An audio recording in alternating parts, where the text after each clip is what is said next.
আমরা দেখতে যাবো।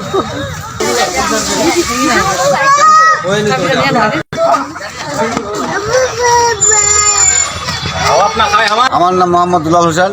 আমি এখানে বিয়ে বাড়ি অনুষ্ঠানে দাওয়াত খাইতে আসছিলাম। এখানে দুটা চোর ধরা পড়ছে। চোর দুটাকে পুলিশের কাছে হস্তান্তর করা হলো। আমার নাম হচ্ছে সলেমান।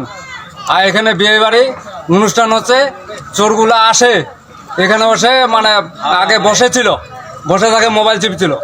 আমি তো জানি না যে এগুলো চোর, তখন আসে বসে ভাত খাইছে, মানে বিয়ে বাড়িতে ভাত খাওয়াইছেন? ভাত খাওয়াইছে। আচ্ছা, ভাত খাওয়ার পর তখন আমি ওখানে লোকজনের সামনে নামতে, ও কিন্তু ভাত খেয়ে বাইরেছে। পরে এদিকে শোনা যাচ্ছে মোটরসাইকেল চোর, মোটরসাইকেল চোর। আচ্ছা, কয়জন মোটরসাইকেল চোর আটক করেছেন আপনারা বিয়ে বাড়িতে? দুইজন। তাদের বাড়ির কথা বলতে পারবেন? না, ওইটা বলতে পারবেন। তাদেরকে তো আপনার হাতে নাতে আটক করেছেন, তাই না? হ্যাঁ। আচ্ছা, তারা যে আসছে আপনাদের বিয়ে বাড়িতে ভাত খাইছে, তাই না? তারা কি মোটরসাইকেল নিয়ে আসছে? হ্যাঁ, মোটরসাইকেল আছে। মোটরসাইকেল নিয়ে আসছে? হ্যাঁ, মোটরসাইকেল ডিসকভার। এখন কোথায় চোরগুলা? ওই যে পুলিশের হাতে চলে গেল।